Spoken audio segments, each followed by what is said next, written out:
Bonjour, bienvenue à cette présentation-là aujourd'hui. Merci beaucoup de vous être rendu disponible pour discuter, là, entendre en fait là, les mesures pour soutenir les ménages à la recherche de logements à l'approche du 1er juillet qui s'en vient très, très rapidement. C'est sûr, le plan de la présentation, Mitemo vous l'a fait. Parfait. Donc, taux d'inoccupation et nombre de requêtes dans les salles. Donc, tu peux changer. Merci beaucoup. Le taux d'inoccupation, comme vous le savez, ce n'est pas un secret pour personne, est généralement là, en baisse depuis plusieurs années. Donc, en 2021, il est à 2,5 1,7 en 2022 et 1,3 pour 2023. Donc, constamment là, en baisse. Pour ce qui est des requêtes dans les salles, donc, jusqu'au 17 avril dernier, les offices qui avaient mis en place là, des salles, les services d'aide à la recherche de logement, avaient au total 4 746 demandes déjà d'entrée depuis le 1er janvier, alors que pour l'année 2023 en entier, c'est 11 790 demandes qu'on a eues, demandes d'accompagnement, pas juste des demandes d'information. Donc, on voit une progression là, très, très importante et ce sera encore, sans aucun doute, un 1er juillet là, très difficile. Donc, je te laisse changer de page. On passerait au bloc communication. Est-ce qu'il y avait déjà des interventions, des questions ou on enchaîne? Ça va, donc je cède la parole à Sébastien Olivier. Oui, bonjour tout le monde, merci d'être là. Point de vue communication, juste vous informer qu'on lance tout prochainement, là, à partir du 13 mai, une campagne de pub essentiellement à la radio pour informer les ménages sur l'aide qui est disponible, donc pour les référer vers les services d'aide à la recherche de logement, mais aussi pour faire la promotion du programme Allocation Logement. On va également référer les gens sur le site de québec.ca/recherche logement où ils peuvent trouver l'ensemble de l'aide disponible, de l'information pertinente pour les accompagner dans leur recherche. On fait de l'achat de mots-clés sur le web, puis on fait aussi des publications sur Facebook essentiellement, certaines commanditées là, pour essayer de rejoindre un maximum de personnes dans ce contexte-là. On avait également fait une campagne de publicité à l'hiver où on incitait les gens à s'assurer d'avoir une option avant de résilier leur bail, puis aussi pour informer encore sur le programme Allocation Logement. Donc là, on oriente davantage les gens vers les services d'aide avec cette nouvelle campagne-là là, qui va débuter dans les prochains jours jusqu'à la mi-juillet. Donc, surprenez-vous pas d'entendre dans les médias des annonces de la Société d'habitation du Québec. Ça va porter précisément sur ce que je viens de vous décrire. Essentiellement, c'était le message que j'avais pour vous en matière de communication. Merci encore une fois d'être ici aujourd'hui. Donc, je vais poursuivre avec le mandat des offices d'habitation pour la période entourant le 1er juillet. Donc, ça fait quelques années déjà là, qu'on fonctionne de la sorte, mais chaque année, on bonifie, on se spécialise, on précise les besoins. Donc, tu peux passer à la prochaine diapo. Donc, le mandat des offices d'habitation, évidemment, à l'exception de ceux qui ont un service d'aide à la recherche de logement, parce que eux, c'est des directives différentes un peu. Donc, pour le 1er juillet et les fins de semaine entre le 15 juin et le 14 juillet, on demande aux offices d'habitation d'assurer pas nécessairement une présence à l'office d'habitation, mais tout de moins d'avoir un numéro d'urgence à contacter si jamais quelqu'un avait besoin d'hébergement temporaire pour ces fins de semaine-là et la journée du 1er juillet. Pour cette période-là, la SHQ leur verse une allocation forfaitaire de 2 500 $. Le mandat, c'est pour les ménages qui ont perdu leur logement ou qui sont à risque de le perdre de façon imminente. C'est vraiment spécifique à ça et s'applique à tous les OH, excepté ceux qui ont, comme j'ai mentionné tantôt, un service d'aide à la recherche de logement. Donc, assurer minimalement une réponse téléphonique à la clientèle de 9h à 5h pour le 1er juillet et les fins de semaine, incluant les jours fériés, aussi, à l'exception du samedi 24 juin, qui est la Saint-Jean-Baptiste, assurer minimalement une réponse téléphonique là, pour les cas urgents, soit pour les ménages qui se trouvent à la rue ou qui sont susceptibles là, de s'y retrouver. Donc, c'est ça. C'est le mandat qui est confié là, aux offices. Pour les ménages qui sont potentiellement admissibles à un logement social, ben, l'objectif, c'est de les renseigner sur les différents programmes qui sont offerts à la Société d'habitation du Québec, donc les HLM, les coops, les OBNL et aussi le programme de supplément au loyer, et de la démarche pour entamer une demande et les documents à fournir pour faire l'analyse de cette demande-là. Pour les ménages qui sont admissibles, faire des demandes là, pour le programme de supplément au loyer, le volet 2, pour les besoins exceptionnels en matière de logement. Et ces demandes-là doivent passer là, par notre équipe d'aide d'urgence et qui va traiter les dossiers lorsque cela est nécessaire. À la demande des municipalités, ben, trouver des solutions d'hébergement d'urgence, soit à l'hôtel, ça peut être dans un camping l'été, ça peut être chez de la famille, des amis, et d'entreposage aussi là, pour soutenir ces ménages-là qui sont admissibles au volet 1 du programme d'hébergement temporaire et d'aide d'urgence. D'aide à... Ben non, j'ai un blanc. D'aide à la recherche de logement. Et aussi, diriger les ménages à la recherche d'un logement qui ne sont pas admissibles à un logement social vers des ressources communautaires là, qui peuvent leur venir en aide, par exemple la Croix-Rouge, les comités logement, le 211 à Montréal, etc. Et aussi, ben, de communiquer avec nous à la SHQ lorsqu'un ménage est à risque d'être à la rue. Est-ce qu'il y en a qui avaient des questions, besoin de précision sur le mandat qui est confié? Oui, oui. Oui, je voulais savoir, moi, c'est quoi le volet 1 quand vous dites que ça, eux autres, ils ont de plus pour l'entreposage et l'hôtel là, qui leur est permis. Fait que c'est quoi ça, le volet 1? Le volet 1, c'est le volet, dans le fond, des municipalités. On confie aux municipalités. Ève, on va en parler avec dans le prochain sujet. Fait qu'on va tout le détailler au complet, le programme d'hébergement temporaire. Fait que on reviendra peut-être sur les questions si c'est pas clair à ce moment-là. Là. On y vient un petit peu plus tard. Ça va être plus clair. Là. Oh oui, parfait. Madame O'Kane? Oui, concernant la location forfaitaire pour les offices, est-ce que c'est pour la durée des heures supplémentaires qu'on leur exige ou c'est pour la totalité de la couverture? C'est une seule allocation? C'est une seule allocation de 2 500 $ pour la période du 14 juin au 15 juin au 14 juillet, incluant le 1er juillet. OK. Puis ils peuvent l'utiliser là, pour bonifier les ressources ou les heures Exactement. supplémentaires. OK, c'est parfait. Ça. Merci. Ça fait plaisir. Est-ce qu'il y a d'autres questions, interventions? On avait une question dans le question-réponse pour le bénéfice de tous, si vous ne l'avez pas vu. Il y a une personne qui demandait combien on a de services d'aide à la recherche de logement. Je ne sais pas si, à travers les gens de la SHQ, précisément le nombre. Moi, j'ai dit une quarantaine. Il y en a une quarantaine dans le réseau, mais à la SHQ, vraiment, du programme, on est à une vingtaine. Il y en a il y a d'autres services, mais qui ne font pas partie vraiment là, du programme de la SHQ. Se sont fait eux autres mêmes des petits services d'aide. Mais sur le site web de la SHQ, vous avez la liste là, de la quarantaine de services offerts sur l'ensemble du territoire du Québec. J'ai partagé l'hyperlien dans le question-réponse si jamais vous êtes intéressé. Dominique, je te cède la parole pour le programme de supplément au loyer Québec. Oui, bonjour tout le monde. Je vais faire une petite mise en contexte pour ceux que peut-être sont moins au courant des problèmes de la SHQ, des problèmes de la SHQ, parce que faut comprendre où se situe un peu le PSL. Dans le fond, à la SHQ, on a deux formes d'aide financière. On a ce qu'on appelle l'aide à la pierre. Ça, c'est tout ce qui est pour aider les ménages, là, dans le fond, tout ce qui touche la construction de logements sociaux, de logements abordables. On parle d'Accès Logis, on parle du nouveau programme Habitation abordable Québec. Alors, tout ça, cette forme de construction de logements-là est une partie de l'aide qu'on fait à la SHQ, mais on a aussi l'aide à la personne. avec peut-être le programme que vous connaissez, le programme Allocation Logement, dont on fait beaucoup la promotion. Sébastien en parlait tantôt. Ça permet de donner une aide directe à la personne qui va entre 100 et 170 $ par mois pour les aider à payer leur logement. Et on a, qui découle aussi de l'aide à la personne, le programme de supplément au loyer Québec.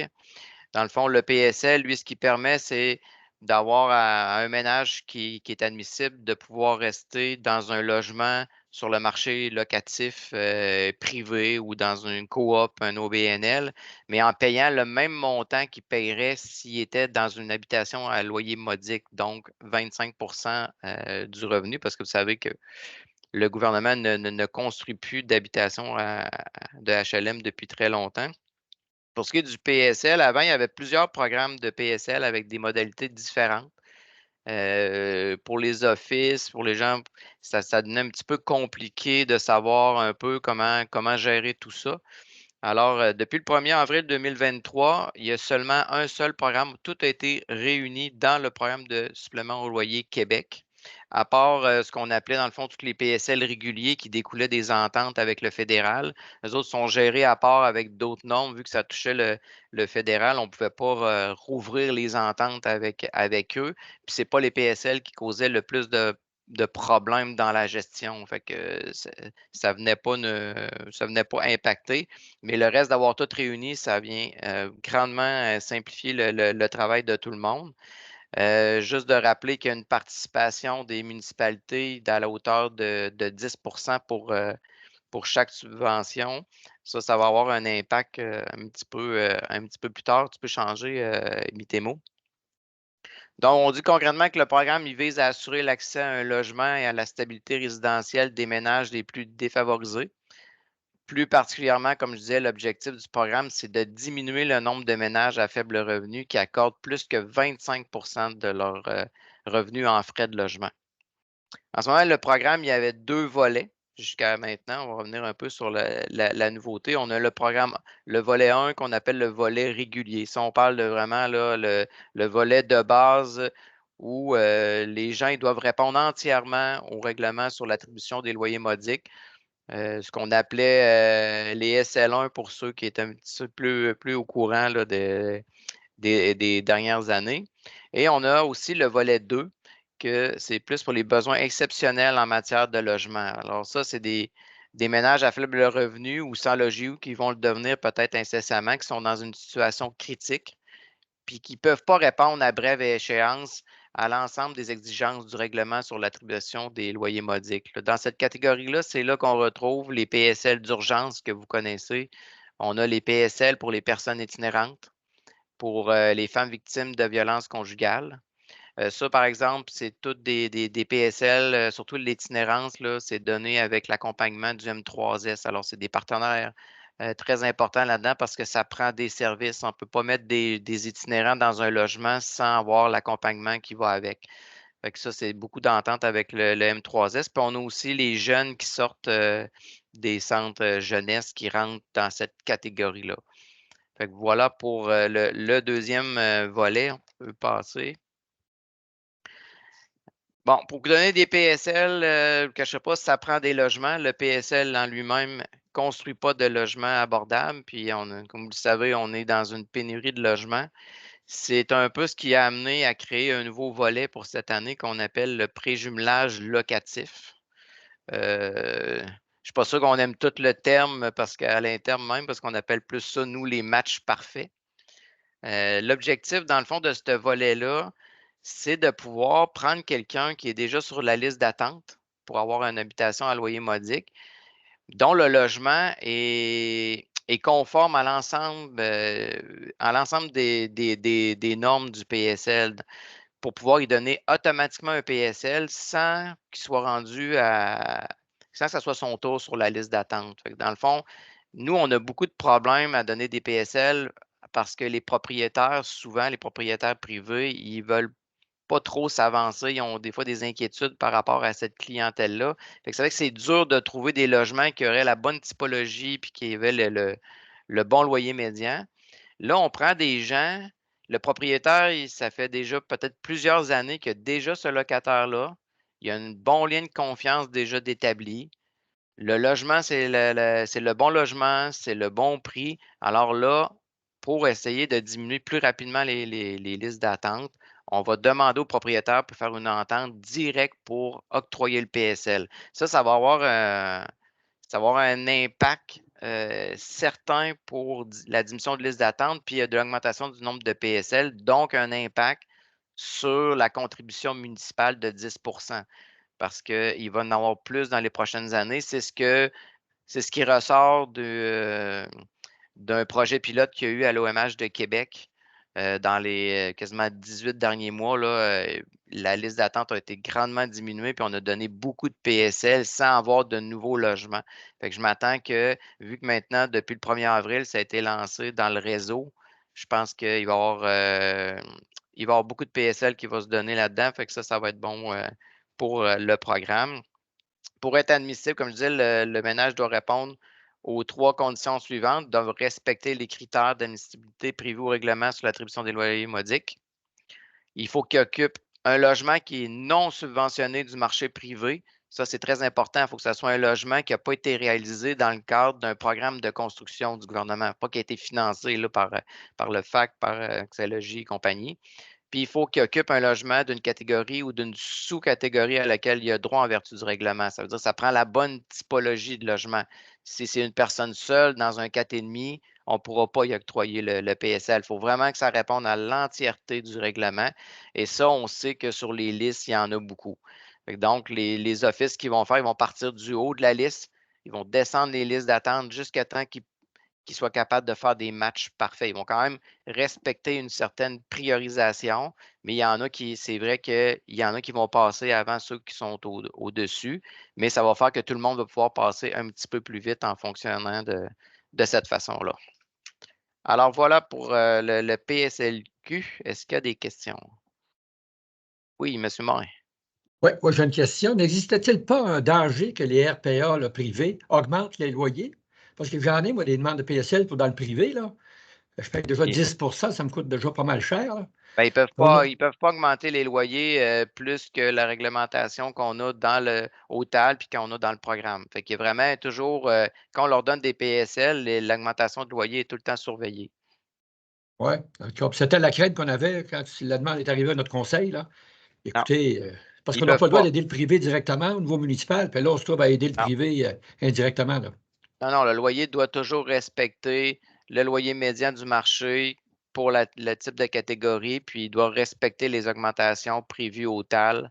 Sinon, c'est à moins de certaines exceptions qui doivent être approuvées, mais c'est plutôt rare. Fait qu'ils ne peuvent pas dire on augmente de 15 d'un an à l'autre. Parce qu'on a plusieurs RPA ici, là. Puis si on commence à donner à un, ça va faire le tour, ça ne sera pas trop long. Là. Ça, mais en termes de loyer, il n'y a pas d'inquiétude là-dessus, ils ne peuvent pas l'augmenter. Merci. Est-ce qu'il y a d'autres questions? Oh, il y en a une dans la question-réponse. Dans une petite seconde. Madame Desilets qui dit, est-ce la responsabilité de l'OMH d'entrer en contact avec le propriétaire ou le locataire? C'est l'OMH qui va entrer premièrement, ils vont rentrer en contact avec le locataire pour voir s'il y a un intérêt, parce que la personne elle pourrait dire non, moi, je ne veux pas avoir de PSL ici, je veux rester sur la liste puis attendre d'avoir un HLM. Si la personne veut, après ça, dans un deuxième temps, ils vont vérifier si c'est correct avec le propriétaire. Mais c'est l'OMH qui s'occupe de ça. Est-ce qu'il y a d'autres questions?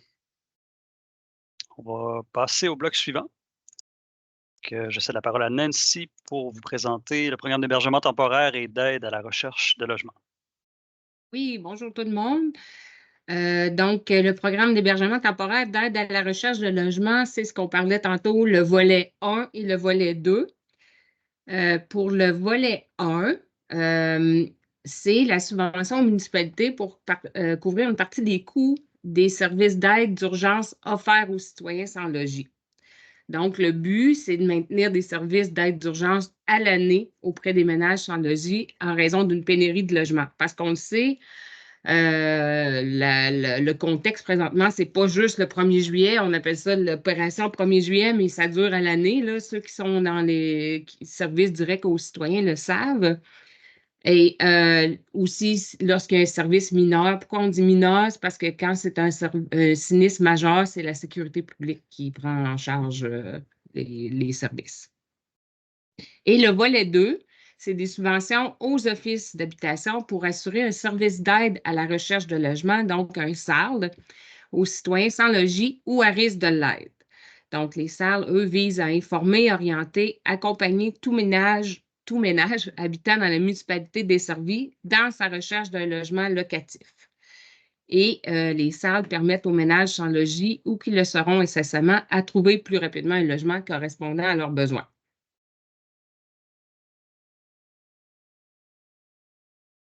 Donc, dans le cadre du volet 1, comment ça fonctionne? C'est que la SHQ appuie les municipalités qui font face à une pénurie de logements, c'est pas mal tout le territoire du Québec présentement, par une aide financière afin de leur permettre de soutenir rapidement les ménages sans logis ou victimes d'un sinistre mineur au sens de la loi de la sécurité civile.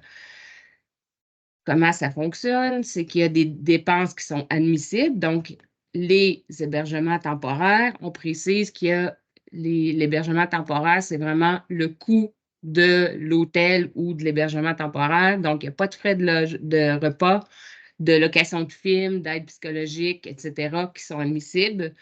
Et nouveauté, l'année passée, le ménage doit commencer à contribuer à partir du 62e jour d'hébergement selon la situation. Pourquoi on dit selon la situation? Selon leurs revenus, ils vont contribuer soit 50 d'un studio dans le LMM et sinon 100 et le déménagement et l'entreposage lorsque la personne est hébergée. L'aide financière, c'est la SHQ qui rembourse 50 des dépenses admissibles à la municipalité jusqu'à un montant maximal de 80 sous par habitant par année financière. C'est beau. Donc, cette année, il y a eu quelques changements. Le programme a été mis à jour. Entre autres, les frais d'audit. Une question, Nancy, oui. de quelqu'un. Okay. Est-ce qu'on attend le bloc de questions ou… Moi, c'est ça, je peux faire répondu. OK, c'était sur le volet 1. Je regarde, il y a une aide financière qui arrive, tout de suite au départ. La personne, ça va juste au 62e jour qu'il faut qu'il mette de l'argent. Moi, c'est ça que je trouve là-dedans qui est dangereux parce que je me dis pourquoi que ce n'est pas à partir du jour 1 que la personne doit contribuer au logement. Parce que moi, je trouve que ça, c'est une manière qu'on s'engouffre là-dedans. Tu sais, quand les personnes, ils savent à un moment donné, c'est pas grave, j'ai 62 jours que je ne paierai pas rien. Fait que, tu sais, à un moment donné, c'est comme inciter les gens d'arriver là-dedans. Pourquoi qu'à partir du jour 1, ils ne devraient pas tout de suite donner de l'argent comme s'ils paieraient un loyer? Fait que moi, c'est là-dessus que je trouve que l'aide. Je vais répondre, Nancy. Ça, c'est des décisions il y a eu beaucoup de discussions puis de réflexions par rapport à ce que vous dites. On se demandait parce que c'est important qu'il y ait une participation active justement dans la recherche de logement des ménages, puis le fait de ne pas avoir de contribution, puis de ne pas payer, puis en même temps, on se disait, bon, ben là, ils n'ont plus de logement à payer, fait qu'ils ont quand même les moyens de payer une portion. Il faut juste se rappeler que l'année passée, les premières années du programme, il n'y avait pas de limite, puis il n'y avait pas de contribution.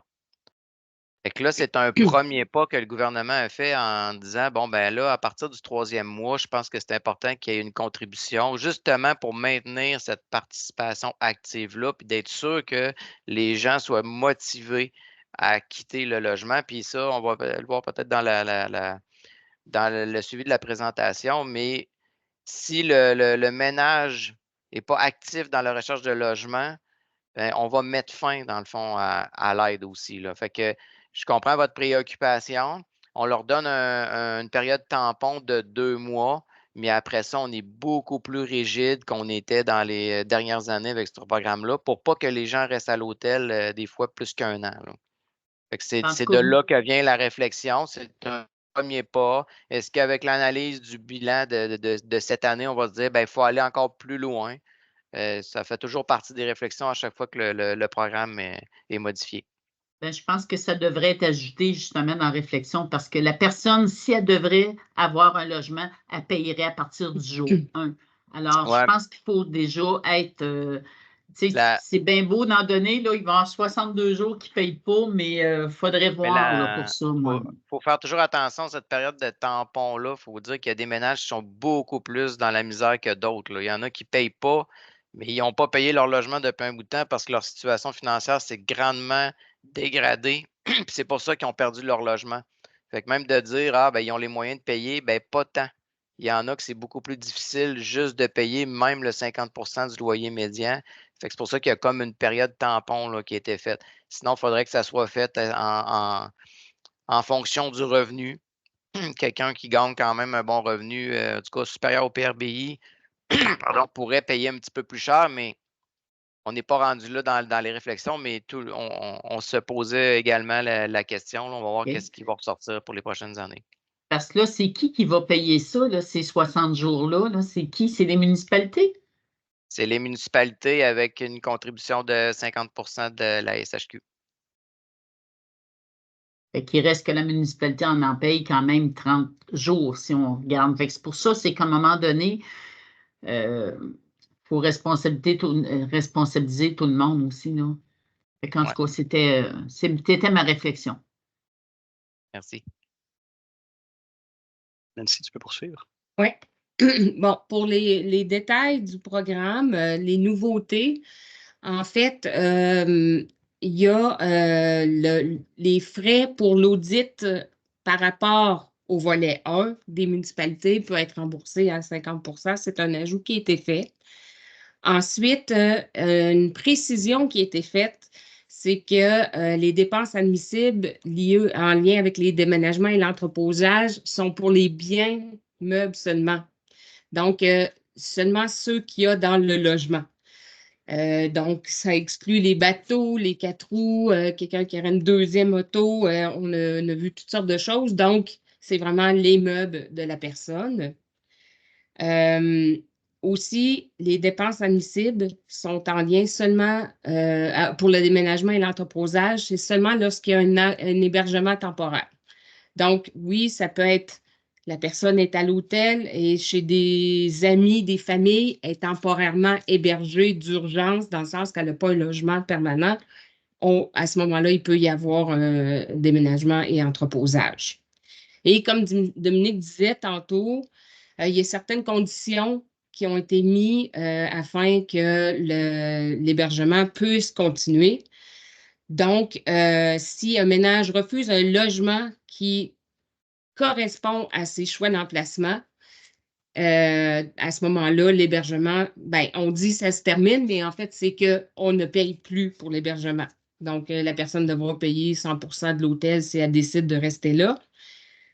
Aussi, s'il y a un problème de contribution de la personne, au 62e jour, la personne ne paye pas ou elle a un comportement inapproprié, l'hôtel l'expulse, à ce moment-là, on ne transfère pas dans un autre endroit, elle perd son hébergement temporaire.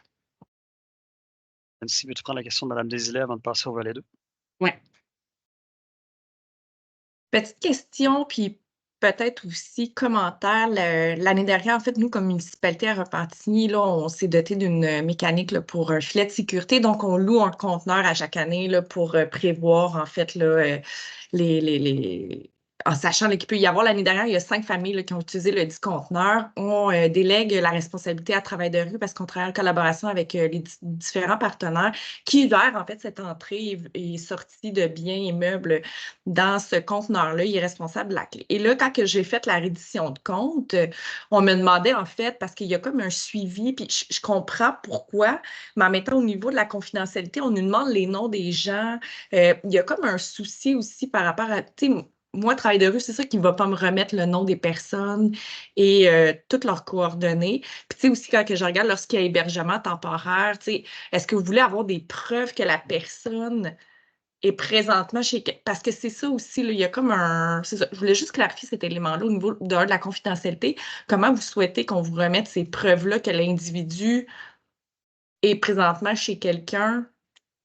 Bien, en fait, ça pourrait être ménage 1, ménage 2. L'important, c'est vraiment qu'il y ait ménage, composition du ménage, parce que nous, c'est au Conseil du Trésor qu'il faut rendre compte, hein, puis c'est des choses qu'ils nous demandent.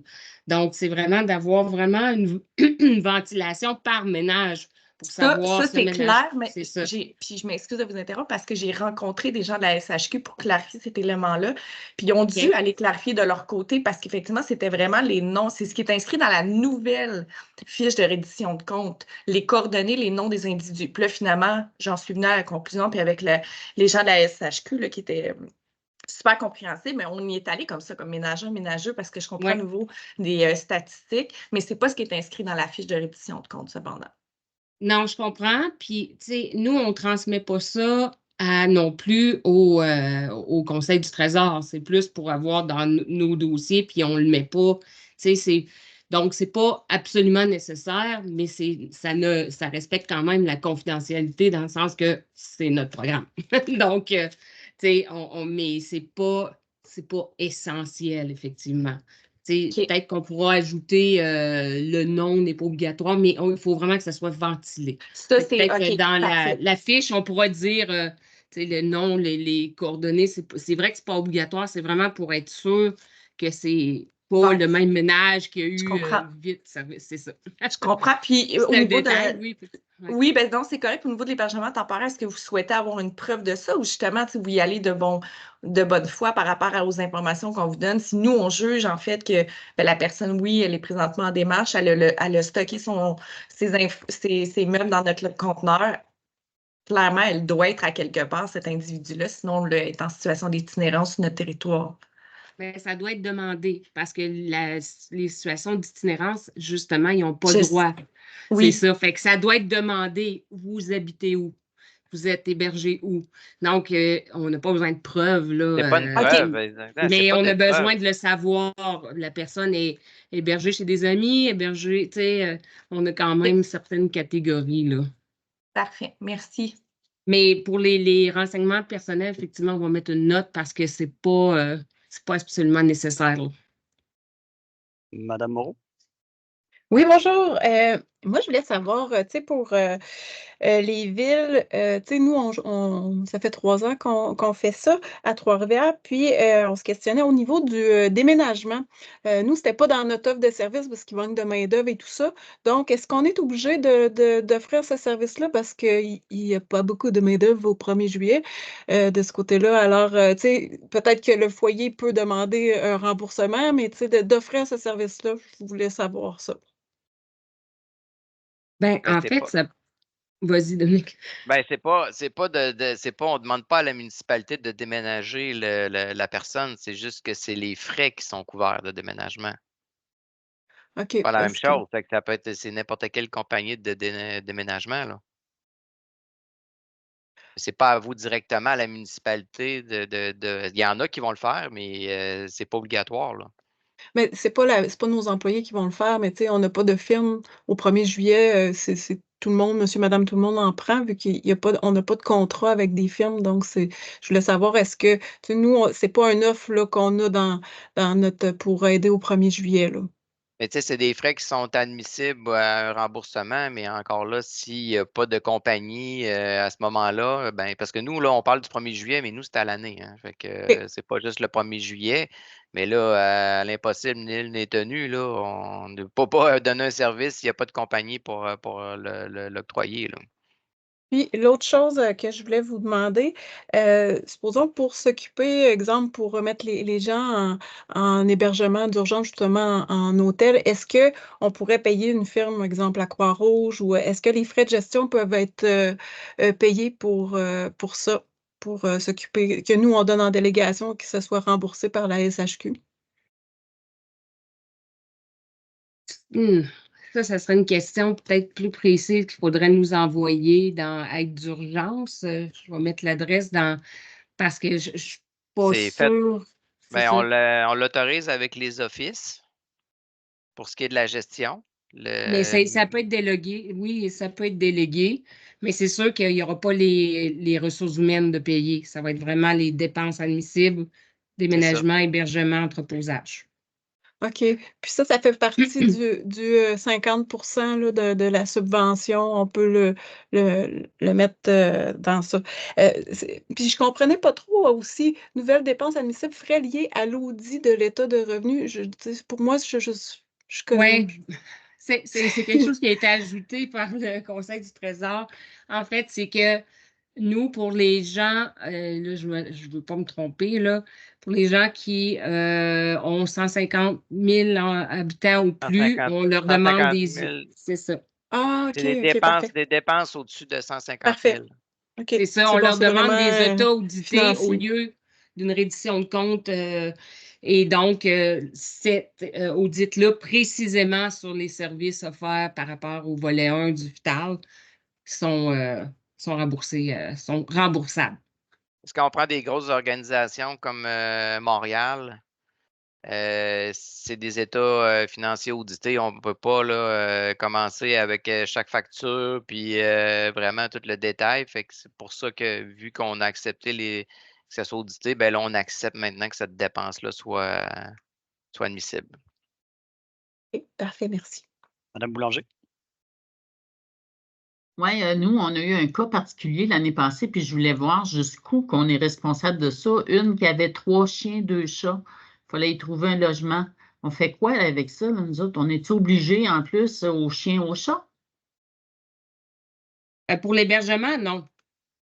Non, si la personne c'est exclu des dépenses.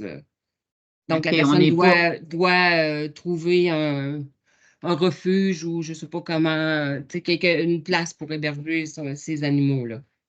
Puis on n'a pas à payer ça, là, nous, là. Non. Non. OK, c'est beau, merci. Madame OK? Oui, Désolé, je vais juste faire du pouce ce que Mme Boulanger vient de dire. Donc, on n'a pas à trouver les municipalités n'ont pas à trouver les chenils, là. Non. Non. Parfait, merci.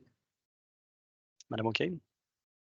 Oui, ben, je reviens à la question de Cindy parce qu'on a un peu les mêmes questionnements là, par rapport au déménagement. Fait que je veux m'assurer de bien comprendre. Si on n'organise pas nécessairement de façon logistique ce service-là dans nos mesures d'urgence, mais qu'une famille a dû déménager de façon d'urgence un ménage, elle paie des frais. Nous, on pourrait rembourser une partie des dépenses à cette famille-là si c'est une dépense admissible pour le programme. Ben, il y a quand même une vérification qui doit être faite, là. Pourquoi ils sont à la rue? On parle de déménagement, mais quand on parle de déménagement, là, on parle il y a des frais de déménagement quand la personne se fait mettre à la porte de son logement. Il faut déménager les biens meubles dans un entrepôt, là. Oui. C'est de ça cet qu'on parle. esprit-là. Oui, tout à fait. Exactement. Fait que C'est c'est ça. là que oui, c'est des dépenses admissibles, puis là, oui, on rembourse 50 là-dessus. Là. Je suis Ça, sûr qu'on parlait du même déménagement. Là. Oui, oui, tout à fait. Mais ma question, c'était si le ménage qui va avoir à le payer, parce que là, nous, on n'organiserait pas ça. Mais Non, est-ce qu'on habituellement, pourrait. c'est la municipalité qui paye, puis Parfait. puis la SHQ qui rembourse 50 Ça fait partie de l'aide qu'on offre à la personne qui aura, souvent, ils n'ont même pas les moyens de se payer un déménagement. Là. C'est ça, mais la dépense est admissible si c'est nous qui payons le déménageur qui a été appelé, C'est ça. pas la famille qu'on rembourse. Ah, ben ça, Parfait. par exemple, habituellement, c'est la municipalité qui s'occupe de ça, mais si la municipalité participe au programme, c'est le ménage qui a contacté un déménageur. Mais souvent, ça ne se fait pas tant que ça parce que le ménage va déménager à l'endroit où ce que vous allez dire, oui, on va entreposer les biens meubles là. Fait que, ils ne peuvent pas vraiment le faire sans l'aide de la municipalité. Fait que ça ne s'applique pas vraiment. Là. OK. On va passer. Oh, Madame Moreau. Ouvrez votre micro, s'il vous plaît. Excusez-moi, j'ai encore une question. En fait, quand je parlais tantôt, si on donne les frais de gestion en délégation, ça pourrait être à l'OMH ou à la Croix-Rouge, entre autres. Dans la subvention qu'on attribue, supposons pour l'OMH, dans notre 50 encore, ça pourrait être pris vraiment en compte. Là. Dans le fond, il faudrait que je le diminue pour toute l'année de la subvention que je reçois, il faudrait que je l'octroie à l'OMH ou?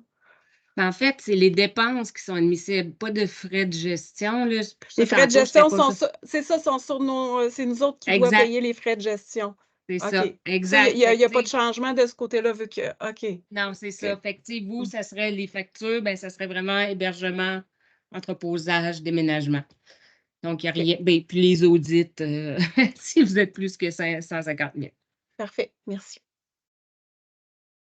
On va donc passer au volet 2. Sarl. Oui. Donc, les salles, l'objectif, c'est de diminuer les délais pour les ménages sans logis ou à risque de l'être à se trouver un logement correspondant à leurs besoins en appuyant les OH qui offrent un SAL. Donc, le mandat des salles, il a été dit un peu tantôt, là, c'est vraiment d'accompagner les ménages qui ont perdu leur logement ou à risque de l'être dans leur recherche de logement.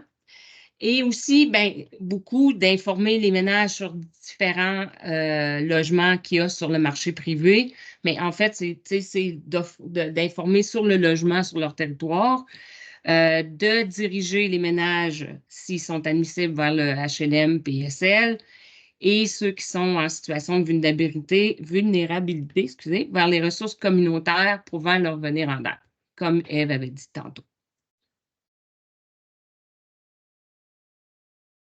Une nouveauté qui a été mise cette année dans les salles, c'est l'intervenant pivot, c'est-à-dire un intervenant pour les clientèles vulnérables. Donc, c'est une offre supplémentaire que les offices peuvent prendre de façon volontaire là, pour aider les ménages qui seraient plus vulnérables. Donc, ils pourraient avoir une bonification de 75 000 pour embaucher une ressource spécifique.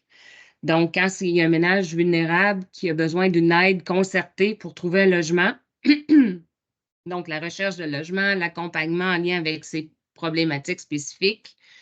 Et donc, lui, son rôle, c'est de faire des liens avec tous les intervenants du milieu pour l'aider à faire une recherche de logement. Donc, il pourrait avoir un lien avec le réseau de la santé, la municipalité, le communautaire pour accompagner cette personne-là. Mais ce qui est important de dire, c'est que cet intervenant-là n'est pas là pour faire de l'intervention spécifique par rapport aux problématiques de la personne. Donc, ce n'est pas de faire de la thérapie. Je vais dire ça comme ça. Donc, c'est vraiment de faire des liens, de faire des tables de concertation, des comités, puis après ça, ben, de faire peut-être une banque de données, puis savoir plus vite à qui référer lorsqu'il y a une personne vulnérable. Donc, dans le SAL, comme vous le savez, je pense, c'est la participation financière des municipalités est aussi requise de 10 % et l'intervenant pivot fait partie des SAL, donc c'est dedans aussi dans le budget. Est-ce qu'il y a des questions, des interventions par rapport à cette dernières informations données? Ça fait le tour de l'information. Oh, Mme Moreau. Encore une fois, votre micro, s'il vous plaît. Bon, j'ai beaucoup de questions. En fait,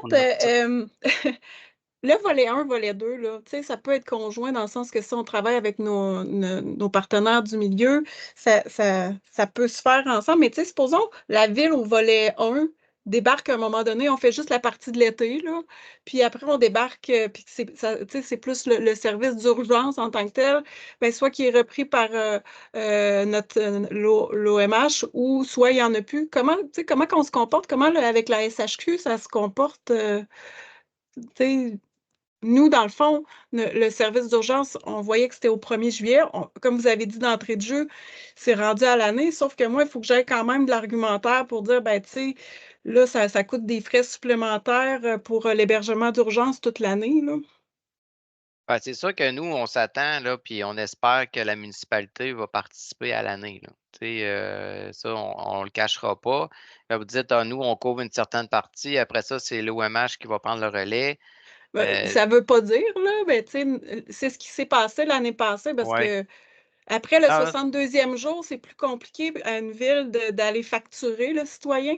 Donc, c'est là que tout qui rentre en jeu, là.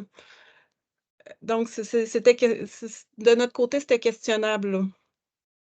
Mais c'est ça, c'est sûr qu'on s'attend à avoir un service à l'année. Les municipalités qui ne sont pas capables de l'offrir, ben, c'est l'Office qui va compenser parce que l'idée, nous, c'est d'essayer le plus possible de laisser aucun ménage à la rue. Mais étant donné que c'est une responsabilité partagée entre la SHQ et les municipalités, c'est sûr qu'on s'attend à avoir des partenariats qui tiennent tout au long de l'année, mais on connaît très bien les problématiques, des fois financières qu'il y a dans les municipalités. Là, fait qu'on essaie de faire au mieux là, pour les deux parties. Là. OK. Donc, il n'y a pas de changement cette année. Pour ça, on continue un petit peu comme l'année passée. OK. Madame Taillefer? Oui, petite question. Dans le fond, nous, il n'y a pas de SARL encore d'instauré dans notre municipalité. Mais je me demandais, dans le fond, avec l'ajout d'un intervenant pivot, dépendamment des besoins, est-ce que ça peut être seulement ce service-là sans avoir, ou ça prend absolument, mettons, au moins une personne ou SARL plus un intervenant pivot? L'intervenant pivot, il s'ajoute à ceux qui ont un SARL d'importance. Là. OK.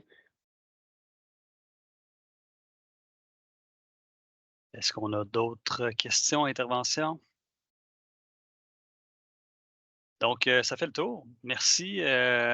Comme il a été dit à plusieurs reprises, c'est un rôle partagé, un rôle essentiel qu'on doit mener ensemble, les offices d'habitation, les municipalités, la société d'habitation.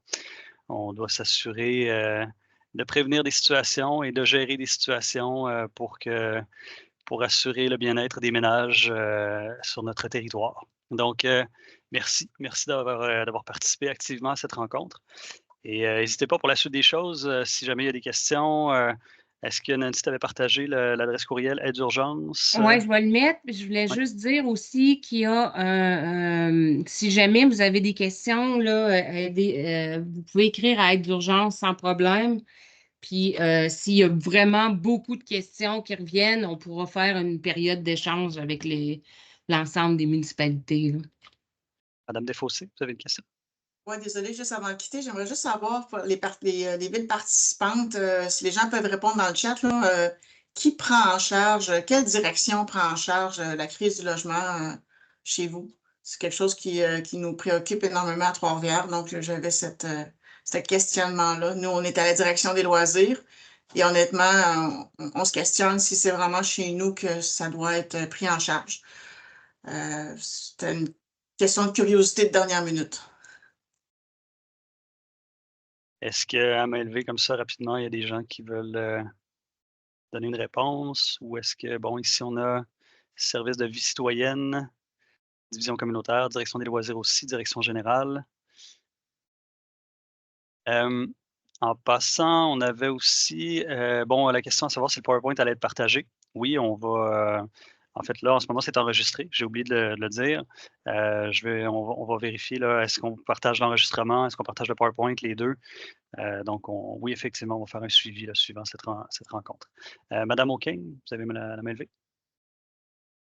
Ah oui, ben en fait, j'étais en train de l'écrire. Là. Pour nous, c'est la direction générale pour le Bureau de la performance et de l'innovation qui prend en charge cette année. Excellent. Sherbrooke, service de développement stratégique du territoire. Bon, vous voyez les réponses. Donc, voilà, merci. Merci infiniment pour votre participation ce matin. On vous souhaite à tous une très belle journée et une bonne gestion de cette crise. Au revoir. Bonne journée. Bonne journée.